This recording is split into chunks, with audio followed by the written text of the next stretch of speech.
이 시간 다 같이 기도하기 소망합니다. 사랑의 하나님, 참으로 감사합니다. 아버지, 오늘 이 시간 우리가 하나님께 예배드리게 하심에 참으로 감사드립니다. 아버지, 우리 예배를 통하여서 홀로 영광 받아 주시옵소서. 우리가 드리는 이 예배가 습관적으로 드리는 그 예배가 아니라 온전히 하나님께 드리는 그런 예배가 되기 소망합니다. 하나님의 말씀을 듣고 하나님의 말씀에 순종하며 살아가는 그런 예배가 되길 소망합니다. 아버지, 오늘 우리가 드린 이 찬양 가운데 함께하여 주시옵시고 우리의 마음을 열어 주시옵소서. 감사합니다. 사랑합니다. 우리 주 예수 그리스도의 이름으로 기도드립니다. 아멘.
영원히 찬양해 예수.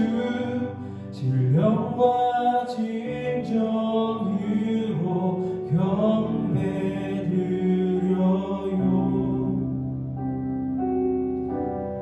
주 사랑해요. 영원히 찬양해 예수 신령과 진정으로 경배 드려요.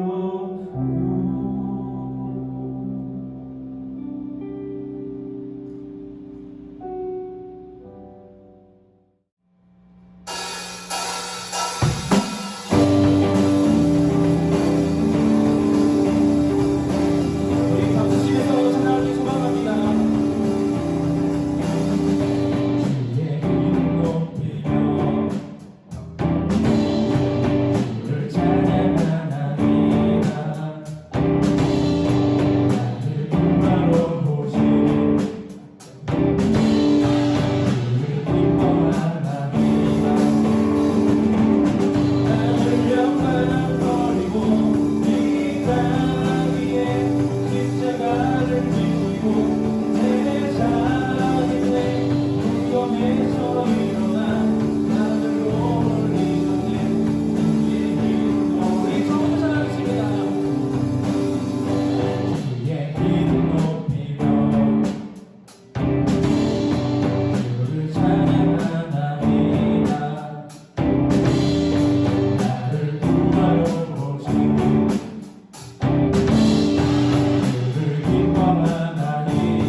같이 사도신경으로 저희 신앙을 고백하겠습니다. 전능하사 천지를 만드신 하나님 아버지를 내가 믿사오며 그 외아들 우리 주 예수 그리스도를 믿사오니 이는 성령으로 잉태하사 동정녀 마리아에게 나시고 본디오 빌라도에게 고난을 받으사 십자가에 못 박혀 죽으시고 장사한 지 사흘 만에 죽은 자 가운데서 다시 살아나시며 하늘에 오사 전능하신 하나님 우편에 앉아 계시다가 저리로서 산자와 죽은 자를 심판하러 오시리라. 성령을 믿사오며 거룩한 공회와 성도와 서로 교통하는 것과 죄를 사하여 주시는 것과 몸이 다시 사는 것과 영원히 사는 것을 믿사옵나이다. 아멘. 기도드리시겠습니다. 사랑의 하나님 아버지, 오늘도 이 자리에 나와서 예배를 드리게 하심에 감사를 드립니다. 지난주 한 주간 동안 저희가 잘못했던 점을 용서하여 주세요. 하루빨리 코로나가 종식되어서 고등부 학생들이 모두 나와 예배를 드리게 도와주세요. 말씀을 들을 때 많은 지혜 주시고 말씀을 전하시는 전도사님께 큰 힘을 주세요. 이번 한 주간도 하나님 안에서 살아가게 해주시고 예수 그리스도 이름으로 기도드렸습니다. 아멘. 오늘 우리에게 주신 하나님의 말씀은 요한복음 2장 13절에서 22절 말씀입니다. 저 한 절, 여러분 한 절 교독하시고 마지막 22절은 합독하시겠습니다. 유대인이 6월절이 가까운지라 예수께서 예루살렘으로 올라가셨더니 나중 안에서 소와 양과 비둘기 파는 자들과 돈 바꾸는 사람들이 앉아 있는 것을 보시고 노끈으로 채찍을 만드사 양이나 소를 다 성전에서 내쫓으시고 돈 바꾸는 사람들의 돈을 쏟으시며 상을 엎으시고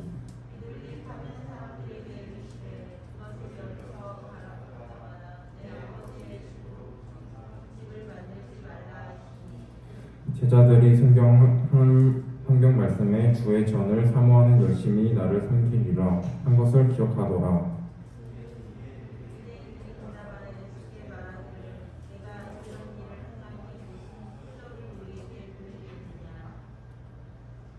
예수께서 대답하여 이르시되 너희가 이 성전을 헐라 내가 사흘 동안에 일으키리라.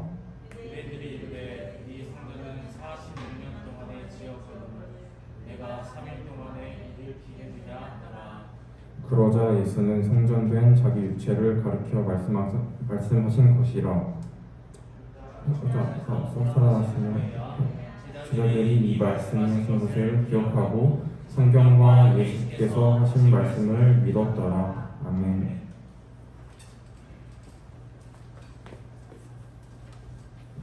자, 우리 다 같이 내게 있는 향유가 찬양 부르면서 준비한 예물을 하나님께 올려드리도록 하겠습니다.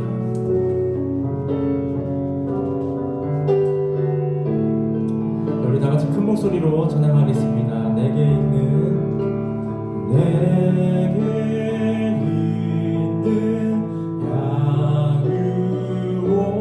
향유가 주께 가져와 그 발 위에 입 맞추고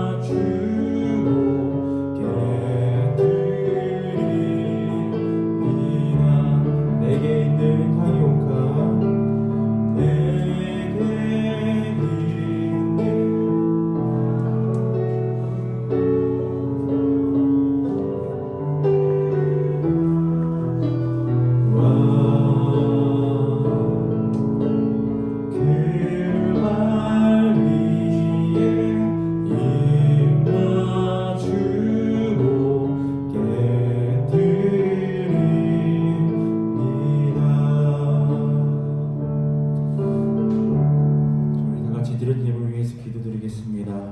사랑의 하나님, 참으로 감사드립니다. 우리가 하나님께 귀한 예물 올려드립니다. 코로나 가운데 하나님께 예배드리게 하심에 감사드립니다. 주님과 함께 한 주간 고등부와 함께 하옵소서. 그리고 주정헌금으로 하나님께 올려드립니다. 사랑의 하나님, 우리가 드리는 이 손길 기억하여 주시옵시고 우리가 이 드리는 예물이 우리의 것이 아니라 하나님의 것임을 고백하는 우리의 신앙의 고백이 될 수 있도록 아버지 인도하여 주시옵소서. 이 예물을 드리는 이 손길 가운데 함께하여 주시고 우리가 드리는 이 예물을 통하여서 하나님의 나라가 확장되고 예수님이 온 세계에 전파되어질 수 있는 그런 도구로서 사용되어질 수 있도록 아버지 인도하여 주시옵소서. 감사합니다. 사랑합니다. 우리 주 예수 그리스도의 이름으로 기도드립니다. 아멘. 할렐루야. 좀 오늘 처져 있는 것 같습니다. 자, 우리 다시 한번 인사하겠습니다. 자, 할렐루야. 자, 오늘 우리 고등부 예배, 우리 이 자리에 나와서 하나님께 예배드리는 우리 고등부를 우리 진심으로 환영합니다. 자, 여러분들은 혹시 화를 내본 적이 있습니까? 나는 정말 이성의 끈을 놓을 정도로 정말 분노가 차올라서 화를 내봤다 하는 친구들이 있을 것입니다.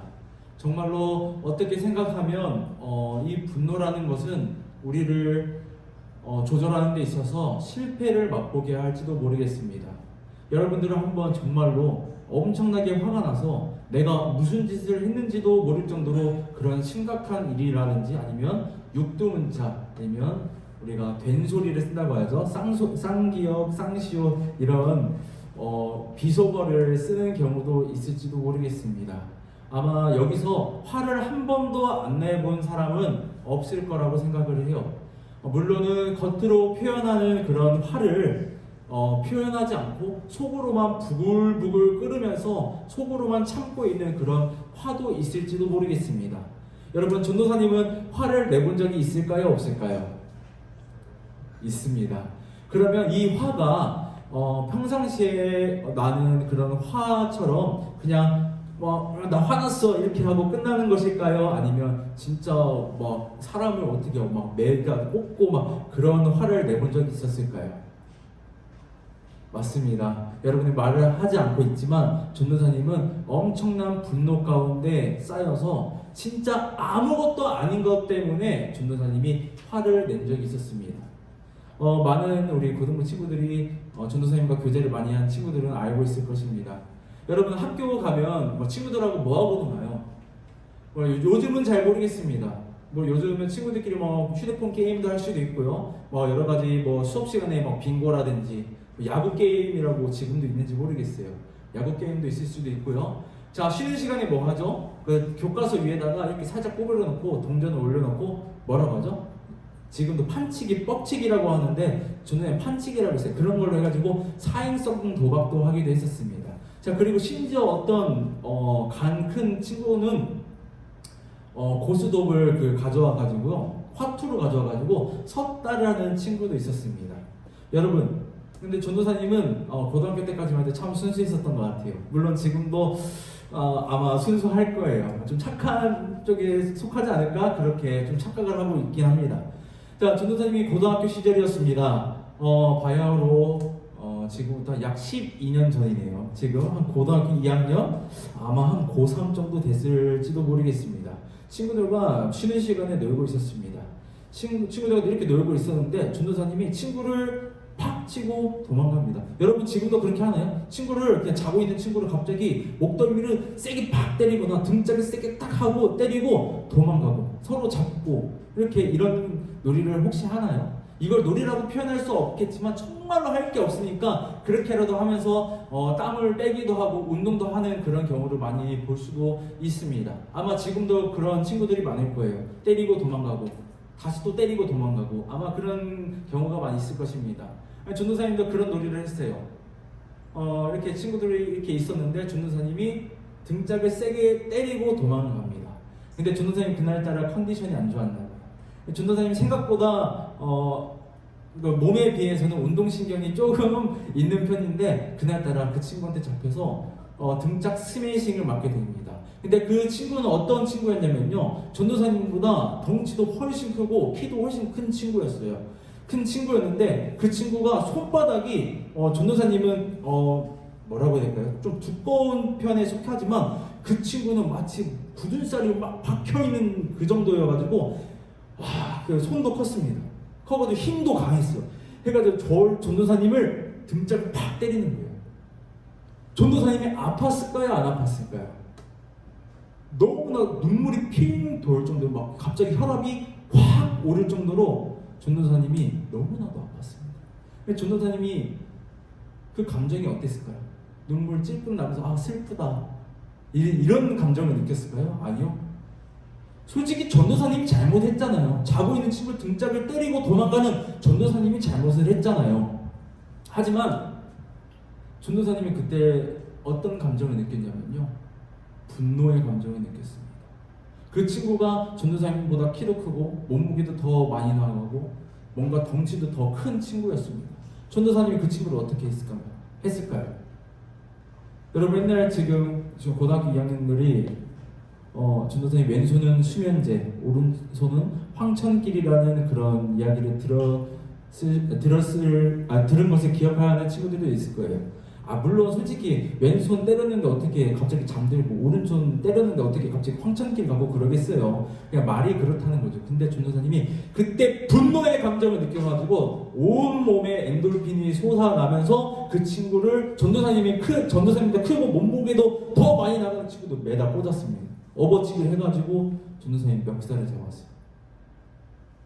솔직히 말하면 전도사님이 잘못한 거예요. 왜 자고 있는 그 친구를 건드려가지고 전도사님이 재밌자고 왜 그렇게 하고 나서 왜 전도사님이 잘못했는데 왜 전도사님이 똑같이 맞고 왜 전도사님이 화를 냈는지 전도사님이 지금 생각해보면 참 내가 어렵구나라는 그런 생각을 하곤 합니다. 여러분 사람은 진짜 아무것도 아닌 것 때문에 화를 내곤 해요. 진짜 하루만 지나고 아니 1시간만 지나면 내가 이걸 가지고 화를 낼 건가? 내가 이걸 가지고 화를 낼 건덕지가 될 것인가? 라는 그런 의문을 들 만한 걸 가지고 우리는 갑자기 그 급작스러운 순간에 우리는 화를 내기도 합니다. 여러분 오늘 본문 말씀에 보면 예수님께서 성전에 갑니다. 성전에 가는데 여러분 예수님께서 화를 내셨을까요? 안 내셨을까요? 여러분 한 번도 안 궁금했어요? 예수님께서는 100% 하나님이고 100% 신이시고 100% 인간으로 이 땅에 오셨는데 예수님께서는 화를 내셨을까요? 안 내셨을까요? 그럼 반대로 아주 간단하게 예수님께서는 볼일을 보셨을까요? 안 보셨을까요? 이런 생각 여러분 한 번도 안 해보셨을까요? 전도사님은 생각을 한번 해봤습니다. 예수님께서 볼일을 보셨을까? 웃기지 않아요? 그러면 예수님께서 기쁨의 감정도 있었을까? 그럼 예수님께서 분노의 감정도 있었을까? 여러분 예수님께서 성경 말씀을 보면 오늘도 나오지만 여러 군데에서 예수님께서 화를 내는 그런 본문들이 나옵니다. 대표적으로 오늘 본문 말씀이고요. 또한 어떤 본문 말씀이 있냐면요. 예수님께서 순환 예고를 해요. 내가 죽어야 된다. 내가 죽고 3일 만에 부활해야 된다. 하니까 베드로가 뭐라고 합니까? 제자들이 예수님 그럴 수 없습니다. 예수님께서는 이 나라의 왕이 되셔야 되니까 아니 예수님께서는 죽지 않을 것입니다. 죽어서는 안 됩니다. 근데 예수님께서는 이 땅에 왜 오셨어요? 여러분들을 위해서 자기의 목숨을 버리시기까지 우리를 사랑하는 그 마음으로 십자가에 못 박혀 죽으시러 오신 분이 바로 예수님이시지 않습니까? 예수님이 오신 목적이 바로 여러분들을 구원시키려고 하는 그 목적 때문에 오셨는데 이 제자들이 그 사실도 모르고 예수님 안 됩니다. 이렇게 하니까 예수님께서 뭐라고 하는지 아세요? 사탄아 썩 물러가라. 여러분 우리가 보면 재미거리로 사탄아 썩 물러가라 이렇게 하지만 여러분 이 시대의 유대인들에게 있어서 거룩하기를 정말 목숨보다 그리고 율법 지키기를 목숨보다 귀하게 여기는 이 유대인들에게 사탄이다 라고 하는 것은 엄청나게 심한 욕이에요. 우리가 흔히 아는 강아지 이런 거하고는 전혀 다른 거예요. 우리 준혁이가 좀 반응이 좋네. 이런 것들과 전혀 다른 얘기입니다. 부모님 욕 이것과는 비교할 수 없는 엄청난 심한 그런 이야기를 하시는 분노를 표현하시는 예수님이셨다는 거예요. 자 오늘 우리 말씀 제목 한번 다 같이 한번 읽어봤으면 좋겠습니다. 시작. 성전 청결. 성전을 청결. 우리 요한복음 2장 13절 말씀을 한번 다 같이 봤으면 좋겠습니다. 우리 다 같이 한번 합독하겠습니다. 시작. 유대인의 유월절이 가까운지라. 자, 유대인의 명절이 돌아왔습니다. 대표적인 명절이 바로 유월절입니다.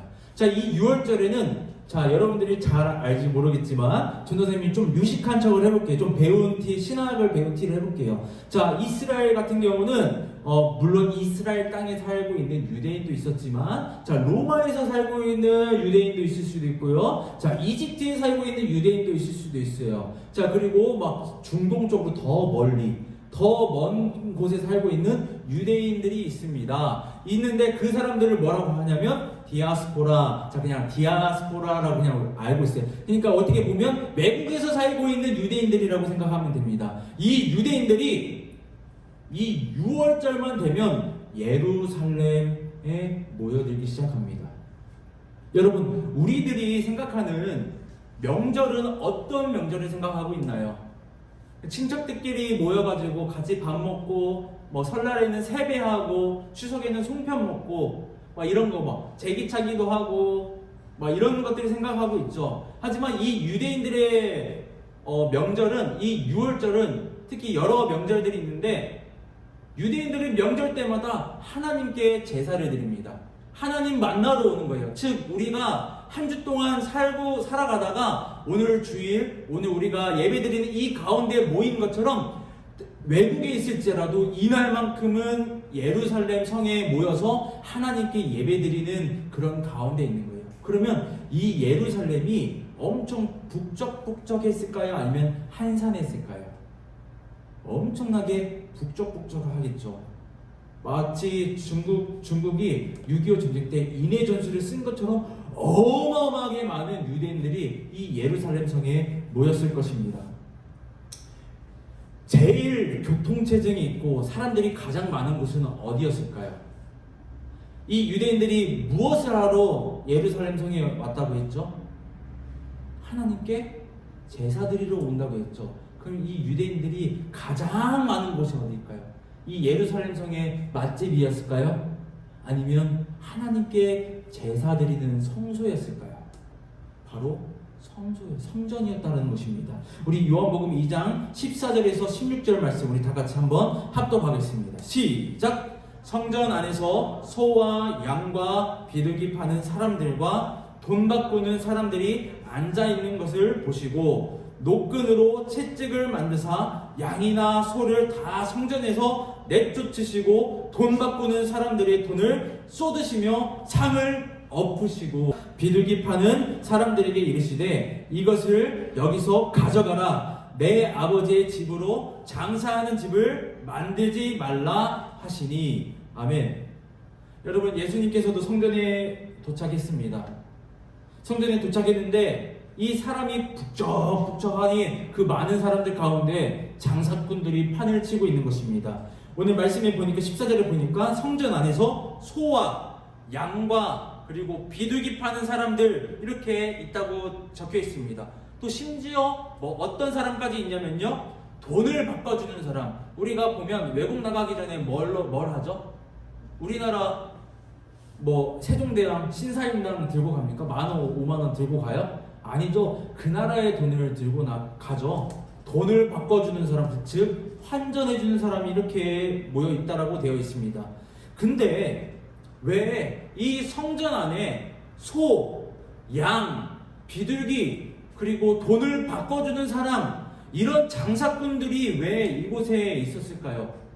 왜 이들은 하나님께 예배를 드리러 오는 것이 아니라 왜 장사하러 이곳에 왔을까요?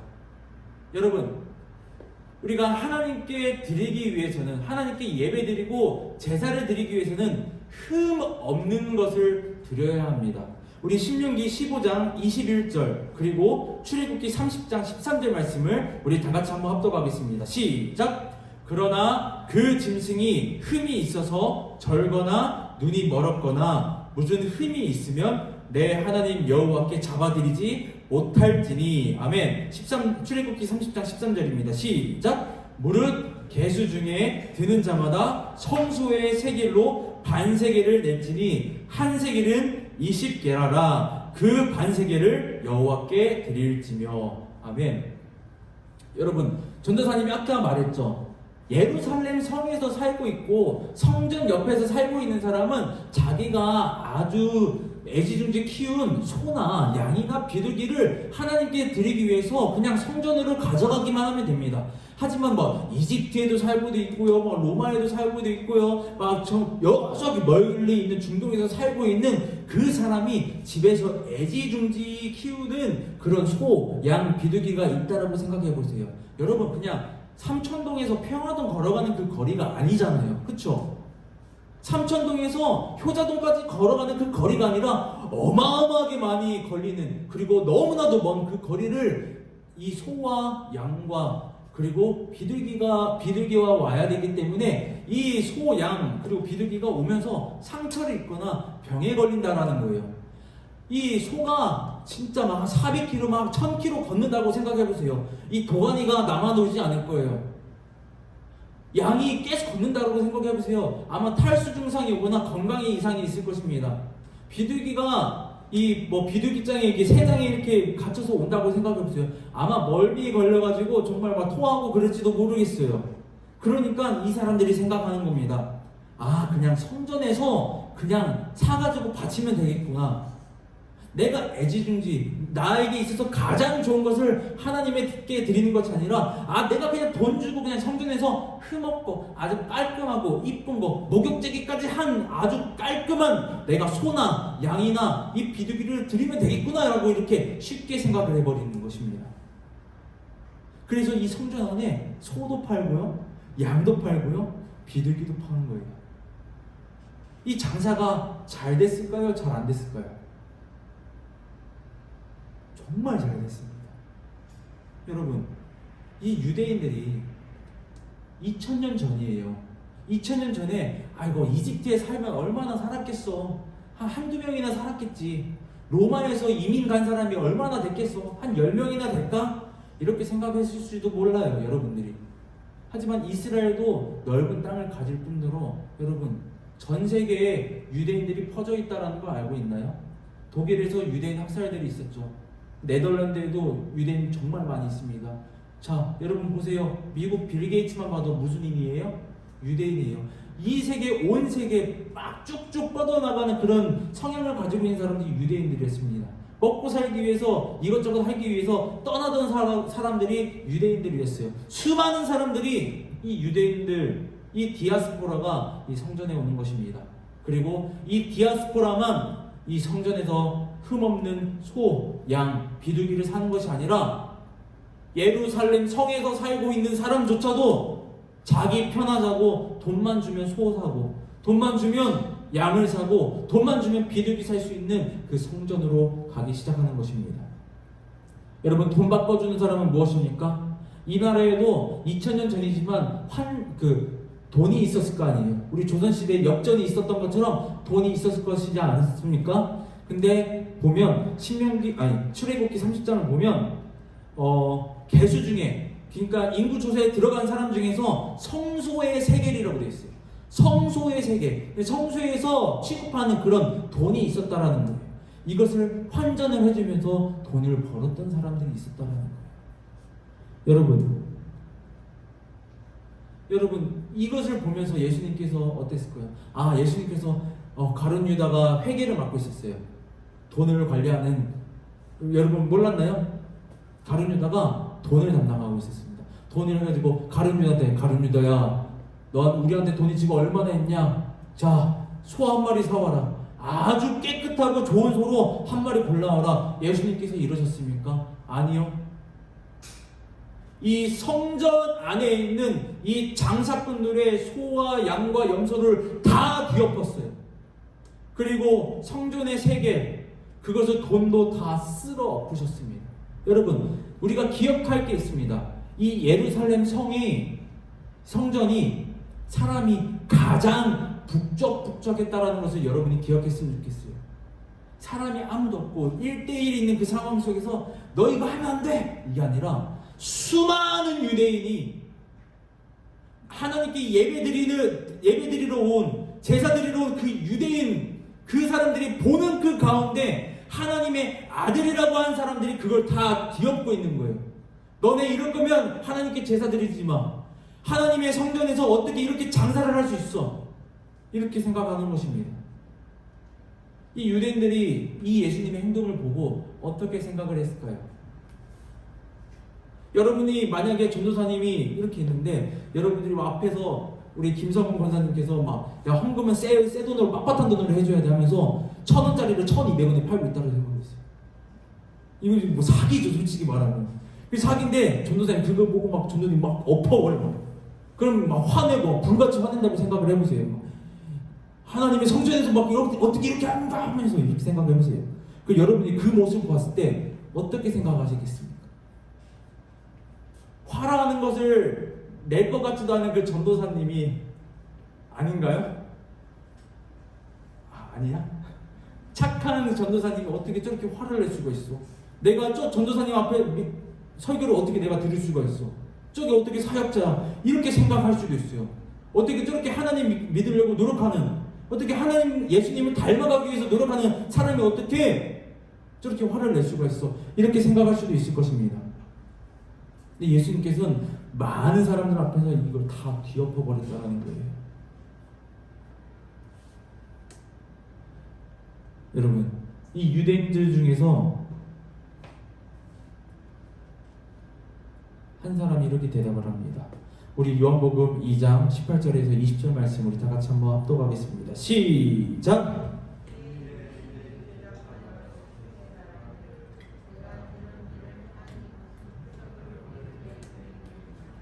예수께서 대답하여 이르시되 너희가 이 성전을 헐라 내가 사흘 동안에 일으키리라. 유대인들이 이르되 이 성전은 46년 동안 지었거늘 내가 3일 동안에 일으키겠느냐 하더라. 아멘. 여러분, 혹시 예루살렘 성전을 가본 적이 있습니까? 없죠. 전도사님도 원래 졸업하고 나서 졸업 기념으로 내가 예루살렘 한번 가서 성지 순례하고 사해로 가가지고 거기서 잡지를 보면서 둥둥둥 떠 있어 봐야 되겠다. 그리고 그 나라의 음식을 먹고 그리고 광야도 한번 가봐서 그 이스라엘 백성들이 40년 동안 이런 곳에서 지냈구나. 그리고 홍해도 가보고 막 여러 군데 많이 가고 싶었습니다. 근데 코로나 때문에 가지 못해서 아직 전도사님도 이 예루살렘 성전을 가보지 못했어요. 자, 예루살렘 성전은 이렇게 생겼습니다. 예루살렘 성전 사진 한번 띄워주시면 감사하겠습니다. 자, 여러분, 이게 예루살렘 성전입니다. 어떻게 보면 작게 보일 수도 있지만 어마어마하게 큰 성전이에요. 정말로 이 예루살렘 성전은 정말 46년 동안 건축한 엄청난 걸작품 중에 하나입니다. 이 예루살렘 성전은 여러 번, 한 2번 정도 이렇게 무너지기도 했는데 헤롯 왕이 이렇게 재건하기도 해요. 이 재건하기도 하는 그런 성전이었는데 이 광장에 아마 있었을 것이라고 생각을 해요. 이 장사꾼들이 이렇게 했는데 이곳에서 엎어버리는 거예요, 예수님께서. 여러분, 저기 예수님이 엎어버리는 상상을 해봤으면 좋겠습니다. 여기서 유대인이 말합니다. 뭐라고 말합니까? 예수님께서 이 유대인에게 이 성전을 헐라, 부셔버려라 이렇게 합니다. 내가 3일 동안에 내가 다시 일으키리라. 유대인들이 이렇게 생각하는 거예요. 이 성전을 짓기 위해서 우리가 46년 동안이나 우리가 공사를 했는데 네가 어떻게 3일 동안에 어떻게 지을 것이냐 라고 이렇게 이야기를 합니다. 여러분, 이 성전 보면 엄청나게 웅장하기도 하고 엄청나게 대단해 보이기도 합니다. 하지만 여러분이 한번 잘 생각해 봤으면 좋겠어요. 여러분에게 있어서 교회는 무엇입니까? 여러분, 성전이라는 게 무엇인가요? 여러분, 교회는 우리가 드리고 있는 이 예배당, 우리 옆에 있는 본당, 이게 과연 교회일까요? 전도사님 한 번도 이렇게 생각해 본 적이 있습니다. 한 번 이렇게 생각해 본 적이 있어요.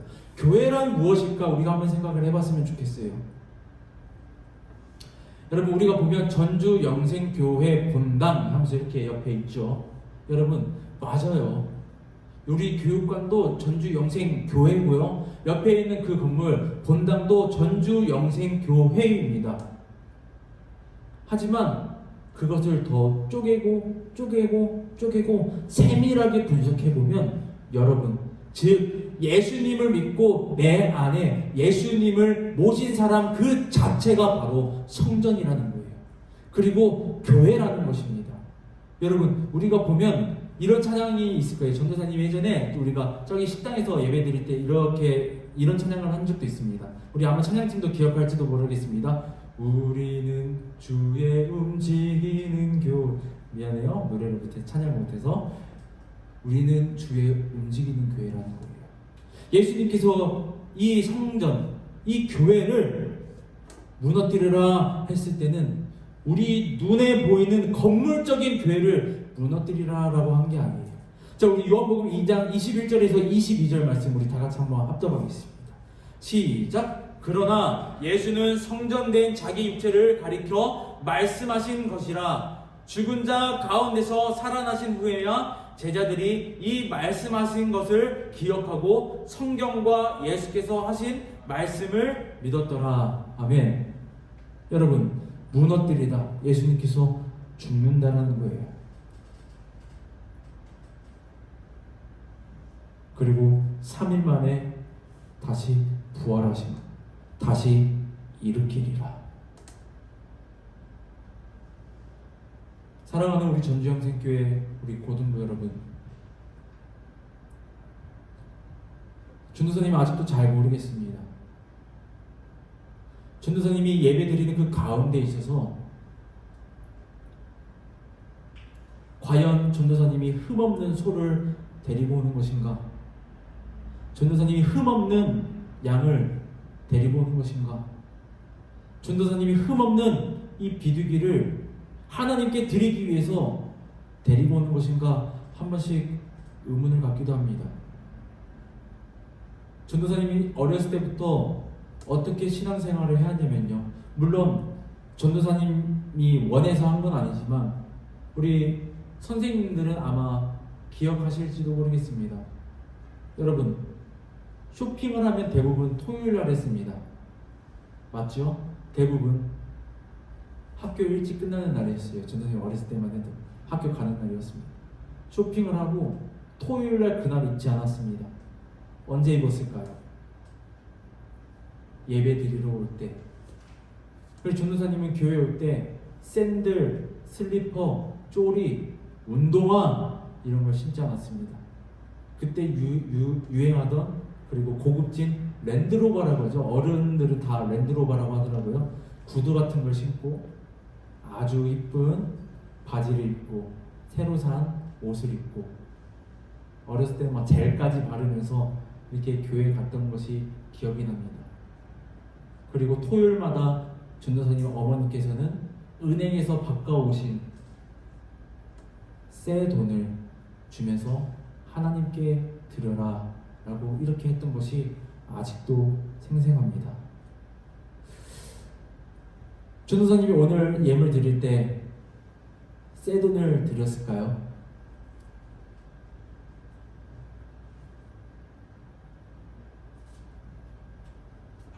여러분, 하나님께 흠없는 것을 드린다는 것은 무엇을 의미할까요? 과연 죄인인 우리에게 흠없는 것이 있을까요? 아니요. 전도사님은 없다라고 생각합니다. 여러분, 우리가 흔히 쓰는 속담이 있죠. 윗물이 맑아야 아랫물이 맑다라는 그런 속담이 있습니다. 여러분, 우리도 똑같아요.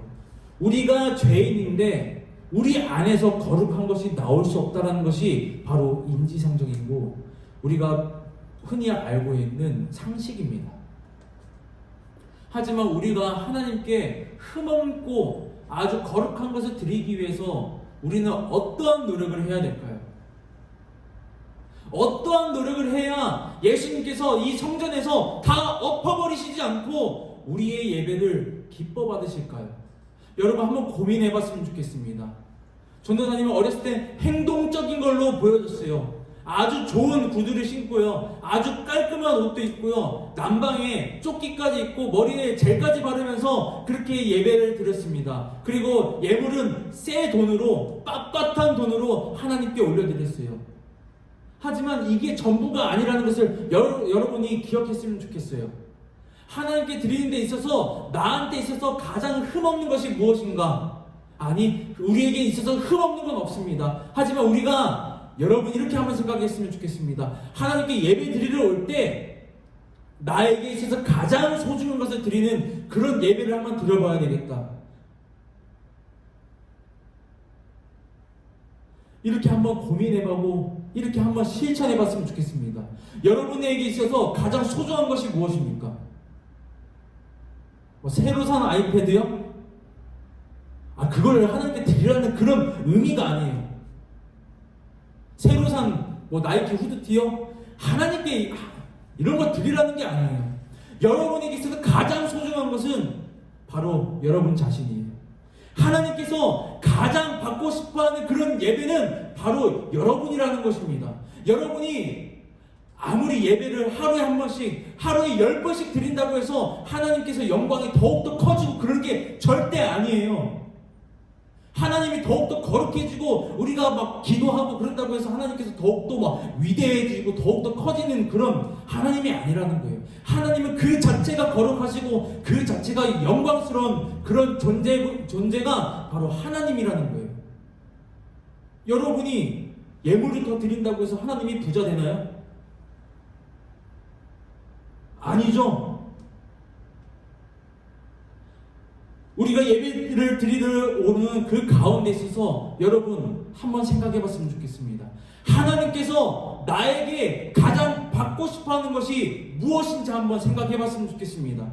우리는 항상 성전에서 파는 소를 드리지 않았나? 양을 드리지 않았나? 이 비둘기를 드리지 않았나? 우리 한번 생각해 봤으면 좋겠어요. 나에게 있어서 가장 소중한 것, 하나님께서 가장 받고 싶어하는 것을 드리는 것이 아니라 이 정도면 드릴만 하지 하면서 이런 걸 드리지 않았나 한번 고민해 봤으면 좋겠습니다. 우리의 예배는 하나님께서 원하시는 것을 온전히 드리는 그런 예배가 되길 소망합니다. 하나님께서 받으시고 기뻐하시는 그런 예배가 되길 소망합니다. 적어도 우리 전주영생교회 고등부만큼만요. 여러분들이 하나님께 있어서 가장 소중한 존재, 하나님께서 가장 받으시고 싶어하는 존재, 하나님께서 가장 사랑하는 그 존재라는 것을 잊지 않고 살아가는 우리 고등부가 되길 주님의 이름으로 소망합니다. 우리 다 같이 기도하겠습니다. 사랑의 하나님, 참으로 감사드립니다. 우리가 이스라엘 백성들처럼, 이 유대인들처럼 이 성전에서 파는 소와 양과 이 비둘기를 하나님께 드려왔습니다.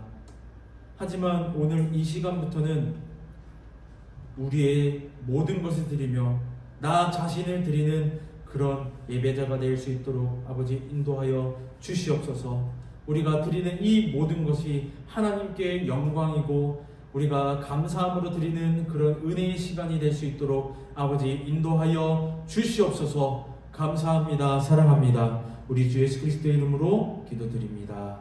아멘. 자, 우리 주기도문으로 우리 고등부 예배를 마치겠습니다. 하늘에 계신 우리 아버지여, 이름이 거룩히 여김을 받으시오며 나라가 임하시오며 뜻이 하늘에서 이루어진 것 같이 땅에서도 이루어지이다. 오늘 우리에게 일용할 양식을 주시옵고 우리가 우리에게 죄 지은 자를 사하여 준 것 같이 우리 죄를 사하여 주시옵고 우리를 시험에 들게 하지 마시옵고 다만 악에서 구하시옵소서. 나라와 권세와 영광이 아버지께 영원히 있사옵나이다. 아멘.